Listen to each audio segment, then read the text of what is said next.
Have you ever wondered why almost every single culture in human history, no matter how isolated, no matter how far apart in time or geography, ended up believing in something bigger than themselves? Ancient tribes in the Amazon, isolated for thousands of years from Egyptian priests, from Chinese philosophers, from Norse warriors, from Aboriginal elders in Australia, and yet all of them looked up at the sky, at the storms, at the stars, and all of them arrived at the same basic idea. There is something more, something watching, something greater. That's not a coincidence, that's a pattern, and patterns deserve explanations. So today, we're asking a question that sounds simple, but is actually one of the deepest questions in human history. Why were religions created?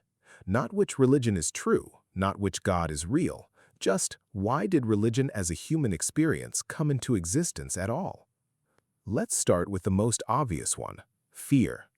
Early humans lived in a world they could not control. Lightning struck without warning, floods wiped out entire villages, disease killed children overnight with no explanation. Imagine being a farmer 6,000 years ago, watching your entire harvest die from a drought you cannot understand, with no science, no meteorology, no germ theory. What do you do with that fear? You need an explanation because the human mind cannot tolerate chaos. So you say, the storm god is angry, the rain god is pleased, the harvest failed because we upset the spirits. Suddenly, an unpredictable universe becomes a predictable one. If the gods are angry, you can appease them. If disease is a punishment, you can repent. Religion, in this sense, gave ancient peoples something priceless, control over the uncontrollable. Even if that control was symbolic, it gave comfort, and comfort helped society survive.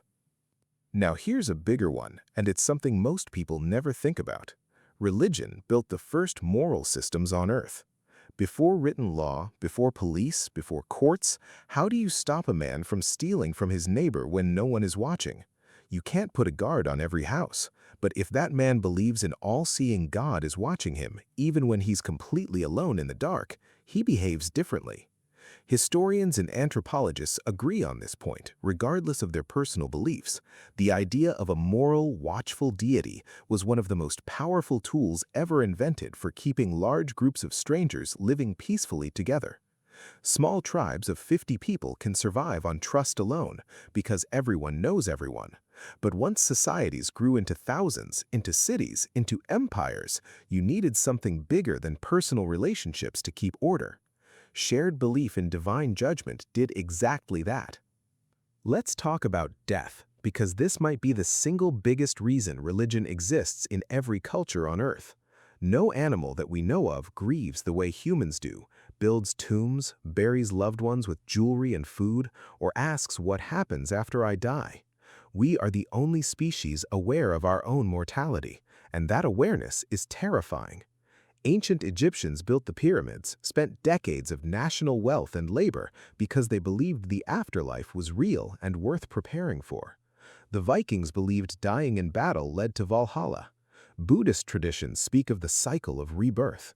Across every continent, humans created frameworks that answered the one question science still cannot fully answer. What happens when I close my eyes for the last time? Religion gave people a way to face death without collapsing into despair. Here's another angle worth thinking about: community and identity. Humans are tribal by nature. We survive in groups, and groups need shared rituals, shared stories, and shared celebrations to stay bonded. Think about Ramadan, Christmas, Diwali, Passover. These aren't just religious events, they're moments where entire communities pause together, eat together, remember together. Sociologists have long pointed out that shared rituals create something called social glue, a sense of belonging that keeps large populations from fragmenting into isolated individuals. Even today, one of the biggest predictors of a strong sense of community in modern neighborhoods is shared religious participation. Now, let's bring in power and politics, because this is a part of history nobody can ignore. Kings and pharaohs across the ancient world often claimed to be gods themselves or chosen directly by the gods. Why? Because if people believe your authority comes from heaven, they don't just fear your army, they fear disobeying the divine order itself. The pharaohs of Egypt, the emperors of China who claimed the mandate of heaven, European kings who ruled by so-called divine right, all of them used religious belief to strengthen their political control.